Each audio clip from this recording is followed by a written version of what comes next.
En aquel tiempo dijo Jesús a sus discípulos: Cuando venga en su gloria el Hijo del Hombre, y todos los ángeles con él, se sentará en el trono de su gloria, y serán reunidas ante él todas las naciones. Él separará a unos de otros, como un pastor separa las ovejas de las cabras, y pondrá las ovejas a su derecha y las cabras a su izquierda. Entonces dirá el Rey a los de su derecha: Venid vosotros benditos de mi Padre, heredad el reino preparado para vosotros desde la creación del mundo.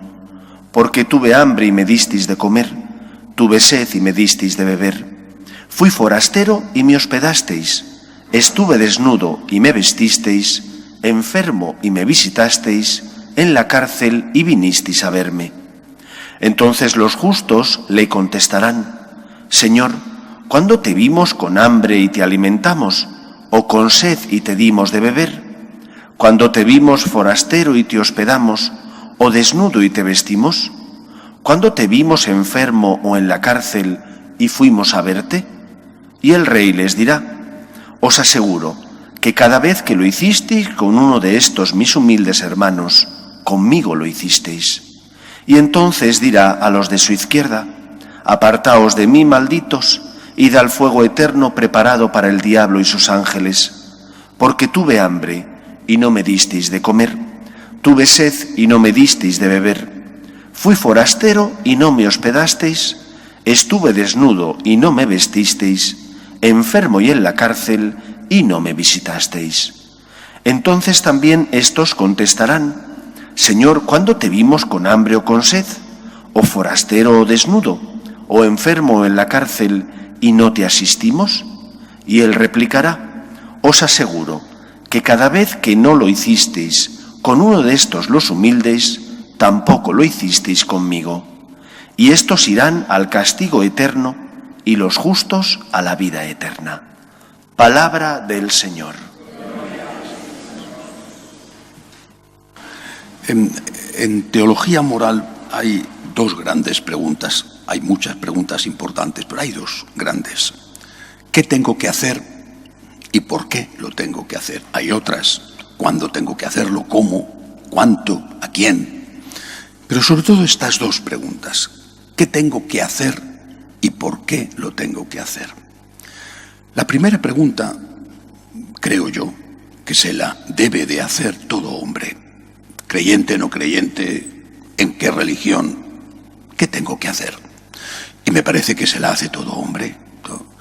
Es decir, al margen de tu fe, incluso al margen de que seas un canalla o no, un depravado, hasta los depravados más depravados, los monstruos, pues también ellos aman, por ejemplo, a sus hijos en general. Bueno, es decir, la ley moral está presente de forma natural, obra del Creador, que lo mismo que nos ha dado un ADN que nos hace ser diferentes de los primates más próximos, y no digamos ya de las lagartijas o de las sanguijuelas, pues del mismo modo tenemos un ADN moral. El ser humano tiene un ADN moral y se hace preguntas éticas. ¿Qué tengo que hacer? ¿Qué tengo que hacer? ¿Qué tengo que hacer cuando mi padre es anciano, por ejemplo, ¿no? ¿Qué tengo que hacer a la hora de pagar impuestos? ¿Qué tengo que hacer si me encuentro un herido en la calle? ¿Qué tengo que hacer si estoy casado y me enamoro de otra señora, o estoy casada y me enamoro de otro señor? ¿Qué tengo que hacer? Primera pregunta moral. ¿Qué tengo que hacer? Y repito, se la hace todo el mundo.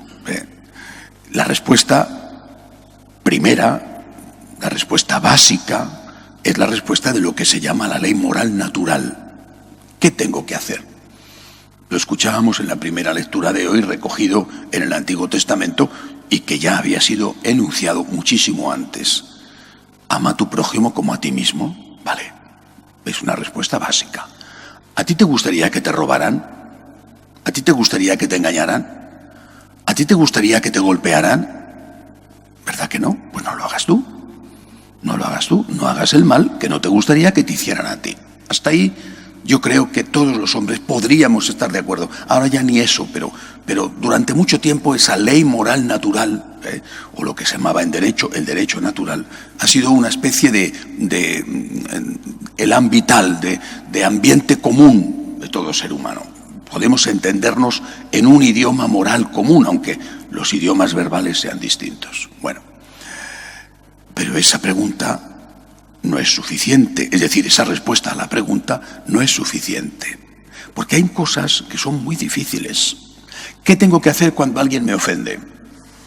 ¿Qué tengo que hacer cuando una persona está pasándolo mal, pero no tengo nada que ver con ella?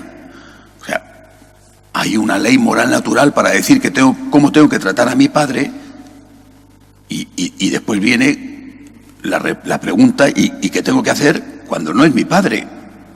¿Qué tengo que hacer con el extranjero? ¿Qué tengo que hacer con el que piensa distinto de mí? ¿Qué tengo que hacer con el que me ha ofendido? Es decir, hay otras cosas. La ley moral natural te va a dar los mínimos. No robes, no mates, no mientas. Pero los mínimos. Oye, yo a este no le he robado. Está pasándolo mal. Pero yo no le he robado, yo no tengo la culpa. Ayer vino un señor de Venezuela, que lleva aquí poco tiempo, ha salido huyendo como tantos, por desgracia. Vino aquí, una persona que yo conocía le dijo que viniera, vino aquí. Bueno, ¿qué tengo que hacer con una persona que no conozco, que yo no soy responsable de su situación trágica? ¿Qué culpa tengo yo? El responsable será el asesino que está allí de dictador, pero yo no tengo la culpa. ¿Qué tengo que hacer? La ley moral natural te dirá lo que tienes que hacer con tu papá, con tu hijo. Pero ¿qué tienes que hacer con el extraño? Naturalmente lo que hice fue primero escucharle. Es un ser humano que lo primero que necesita es desahogarse, ver si podemos darle algún trabajo, cosa dificilísima, como sabéis, y después echar mano a la cartera y darle una ayuda, que va a servir para poco, porque no le puedo dar todo el dinero para que viva él y su familia de Venezuela, pero de momento, ¿qué tengo que hacer? Os cuento esto porque si el planteamiento moral de un católico se queda ahí, en la ley moral básica, ¿para qué ha venido Jesucristo? O sea, para decirnos lo que ya sabíamos, ¿se podía haber quedado allí?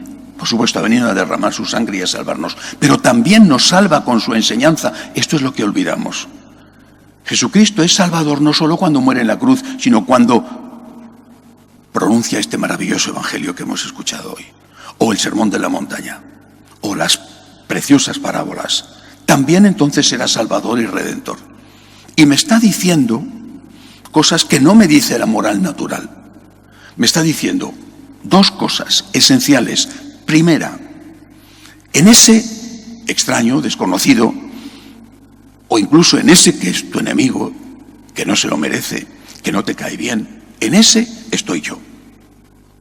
Primera cosa, que no te lo dice en absoluto la moral natural, ni tiene por qué decírtelo, porque ellos se quedan en un nivel. Si la Iglesia se queda al mismo nivel que los ateos, o que las otras religiones, ya digo, Jesucristo que ha venido de turista, no, el Señor ha venido a decirnos, primero, en ese estoy yo. Tú con Él no tienes ninguna deuda, no, porque tú no le has robado, tú no le has matado, tú no le has ofendido, tú no tienes ninguna deuda con Él, que sí tendrías si tú hubieras sido su ladrón, o hubiera sido el que le has insultado. Entonces tendrías una deuda, ley moral natural.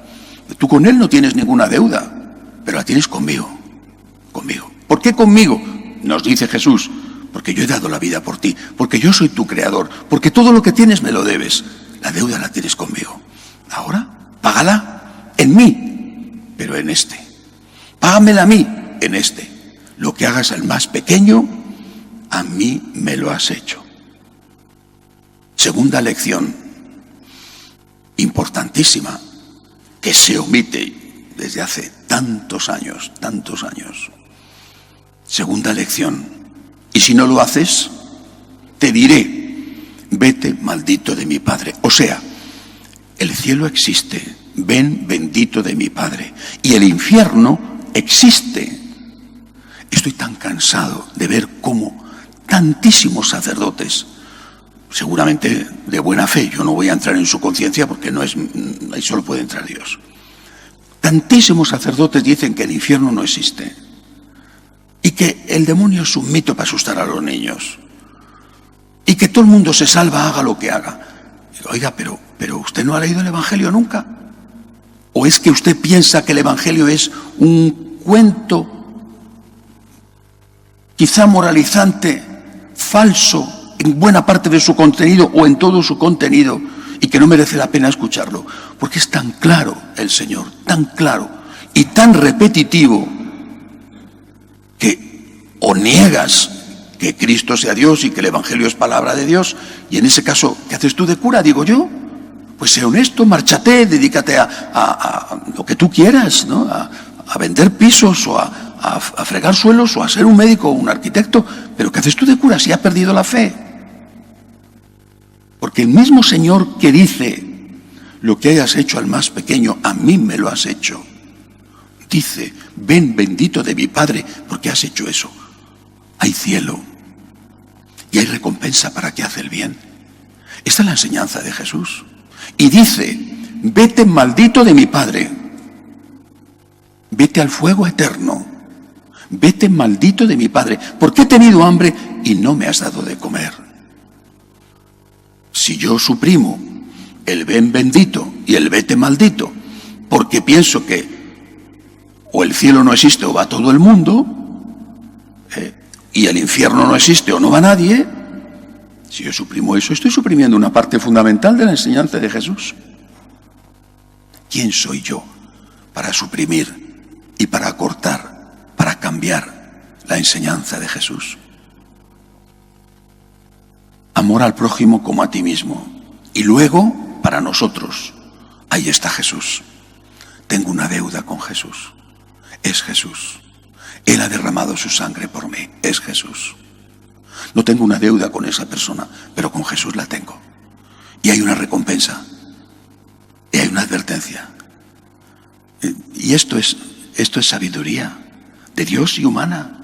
Si te dijeran, tienes que pagar impuestos porque miras por el bien común, es estupendo que pagues impuestos, tienes que pagar impuestos. Pero te dijeran, pero si no pagas impuestos no pasa nada, no hay una inspección fiscal, no te va a pagar, no pasa nada. Pues habría gente, porque hay de todo, ¿verdad?, que pagaría impuestos. Hay de todo. Pero la mayoría diría, sí, yo comprendo que hay que pagar impuestos, pero no.